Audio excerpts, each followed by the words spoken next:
Chapter 318, Exchange Event. That man is quite a renowned mid-true immortal stage elder of our sect. His name is Xianxia, and illusions are his forte. He's not a bad person, but he's very mischievous and often uses his illusions to play pranks on others. Rest assured, he has no ill intentions, Qilong explained to Hanli through voice transmission. It was indeed true that the illusion just now hadn't tried to harm him in any way. So Hanli decided not to pursue the matter, merely withdrawing his gaze and paying no further heed to Shu Tiansheng. Shu Tiansheng was quite relieved to see this, but he was still occasionally darting curious glances at Hanli. An hour passed by, and during this time, 2 more true immortals arrived. Another 15 minutes passed without any further new arrivals, and the white-robed elderly man opened his eyes as he said in a cold voice, "It's about time we began. Is it not, fellow Taoist Changhe? I still have matters to attend to after this."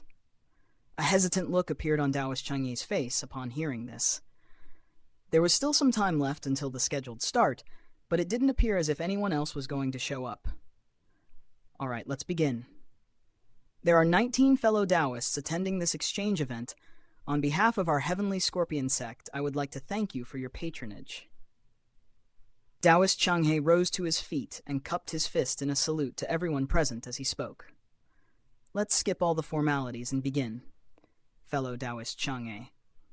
A square-faced Blaze Dragon Tao elder said. Despite being repeatedly rebuked, Taoist Changhe wasn't irked in the slightest, as he declared. It seems like everyone's in quite a hurry. The rules of this exchange event are the same as before. Everyone takes turns displaying the treasures that they prepared. Then provide a short description of the treasure, as well as what you're looking for in exchange. If both sides agree to the deal, then it'll be finalized.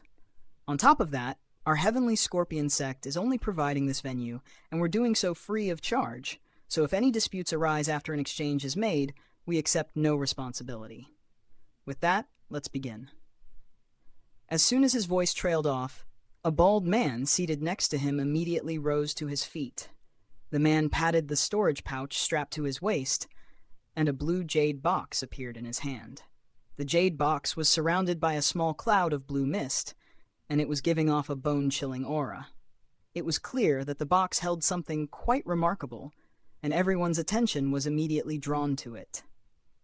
A pleased look appeared on the bald man's face at the sight of everyone's reactions, and he opened the box in a slow and deliberate fashion to reveal a fist-sized blue crystal with liquid-like blue light flowing around it.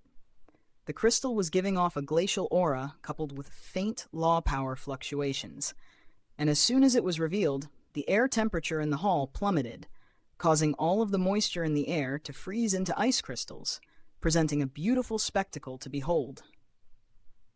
This is a piece of blue-veined glacial crystal. It's near indestructible and contains extremely formidable glacial qi, making it an ideal material for refining frost attribute immortal treasures, the bold man declared with a proud expression.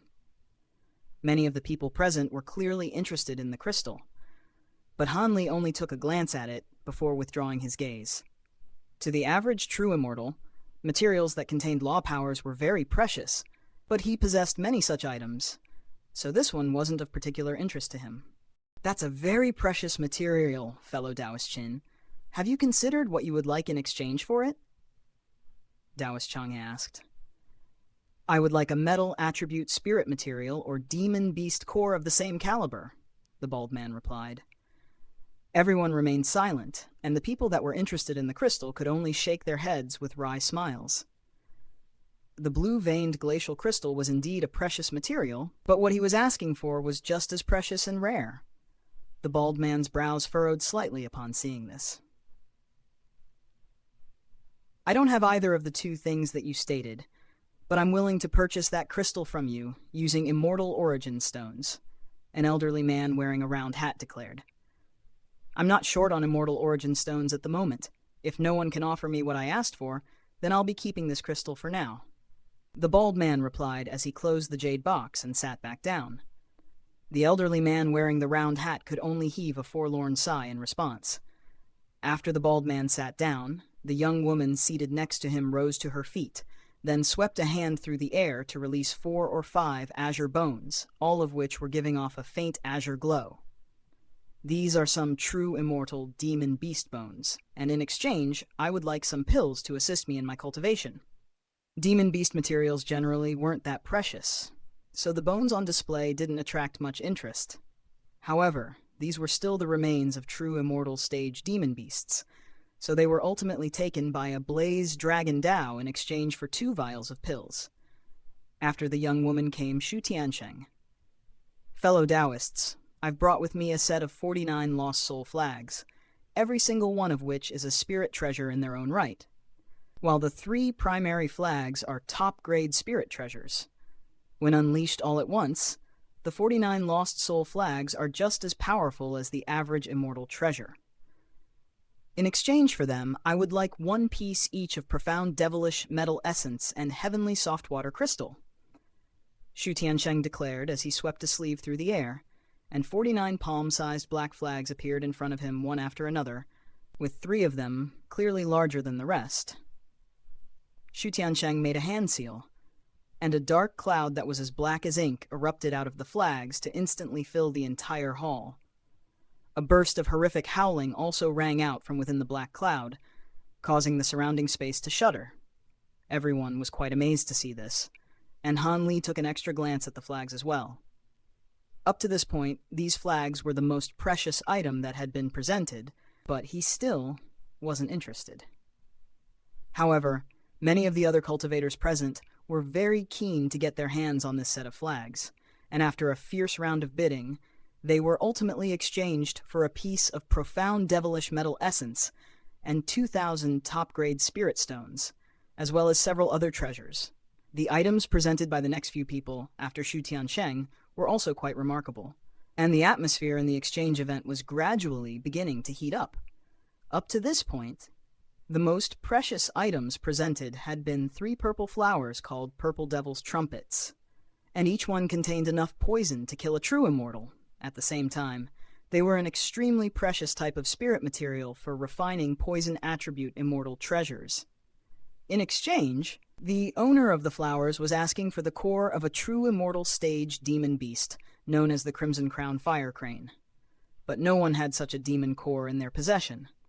As time passed, the atmosphere in the exchange event gradually peaked to a climax. Qi Liang had his turn right before Han Li, and he was quite fortunate, exchanging a pair of spirit treasures for a 100,000-year-old spirit plant. Finally, it was Han Li's turn, and he swept a sleeve over the table to produce 2 items, namely a black ball and a crimson crystal the size of a human head. The black ball was the demon core of Zhang Luan's black crane steed, while the crimson crystal was the material that contained fire law powers that he had obtained from the thin elderly man. Through some investigation, Han Li had discovered that this was a type of material known as blush cloud fire crystal, and while it did contain fire attribute law powers, its natural limitations meant that it couldn't hold a large amount of fire attribute spiritual power, thereby making it unfit for use as a tool refinement material. However, it had an alternative use, which was to tame fire attribute spiritual power. Fire attribute spiritual power was generally extremely violent, yet any fire attribute spiritual power that was passed through a piece of blush cloud fire crystal would instantly become extremely mellow and mild. It was exactly because of this that this crystal was one of the best materials for refining pill cauldrons or tool refinement cauldrons. Even if only a small amount of this crystal were added to a cauldron, its stability would be significantly enhanced. This chunk of blush cloud fire crystal was definitely large enough to refine an exceptional cauldron, so it would have definitely been able to fetch an astronomical price in a sect that was proficient in pill or tool refinement. Compared with the blush cloud fire crystal, the black demon core was also very precious, but far less so.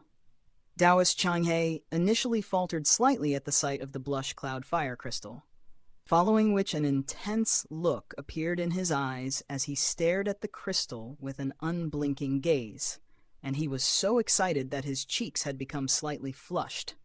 Most of the people present weren't able to identify this crystal, but they could tell from Taoist Changhe's expression that it was an extremely precious item, and they began asking one another about it through voice transmission.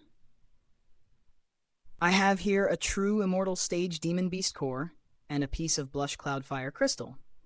I'm looking to exchange the Demon Beast core for a Myriad Axis fruit and a Blood Crystal Lotus root, both of which must be over 50,000 years of age, and I'll accept any one of a list of 9 materials for the Blush Cloud Fire crystal, Hanli declared, then rattled off the list of 9 materials that he was searching for. The excitement in everyone's eyes gradually faded upon hearing what Hanli had to say, and a long period of silence ensued. Right at this moment, the white-robed elderly man broke the silence, and he was looking at the black demon beast core as he said, I have a Myriad Axis fruit, but no Blood Crystal Lotus root. Would you accept something else as a substitute? Let me take a look at your Myriad Axis fruit first, Hanli said. The white-robed elderly man pulled out an azure wooden box, but instead of immediately tossing it to Hanli, he asked, Would I be able to take a closer look at that demon core as well, fellow Taoist? Of course, Hanli replied with a smile, then swept a hand through the air to release a burst of azure light that carried the demon core to the elderly man. In return, the white-robed elderly man tossed his wooden box to Hanli as well. There was a talisman adhered to the wooden box, and with a sweep of Hanli's hand, the talisman was removed amid a flash of azure light, while the lid flew off on its own. A golden fist-sized spirit fruit was laying inside the box, and there was a series of ring-shaped patterns on its surface. The fruit wasn't releasing any special aroma, but it was giving off an immense aura of vitality. Hanli gently picked up the fruit for a closer inspection, then nodded with a pleased expression. This was indeed a Myriad Axis fruit, and it was at least 60,000 to 70,000 years old, so it was old enough for his pill refinement needs. Furthermore, the core of the fruit was also completely undamaged, so he would be able to plant it. After inspecting the black demon core for a while, the white-robed elderly man was clearly also quite pleased with what he saw, and he swept a sleeve through the air to release 4 or 5 more jade boxes of different colors. Like I said, I don't have a Blood Crystal Lotus root, but these items should be comparable in value. The elderly man swept his sleeve through the air once again as he spoke, and all of the lids of the boxes were removed to reveal their contents. Hanli took a glance at the items in the boxes, then said, These are indeed all comparable in value to the Blood Crystal Lotus root, but I'm afraid none of them fit my needs, so I'll take some Immortal Origin Stones instead. After their exchange was complete, Taoist Xianxia said, Fellow Taoist Li, the 9 materials that you're looking for are extremely rare, and it seems like no one has what you're looking for. May I ask if you're willing to exchange that Blush Cloud Fire crystal for spirit stones as well?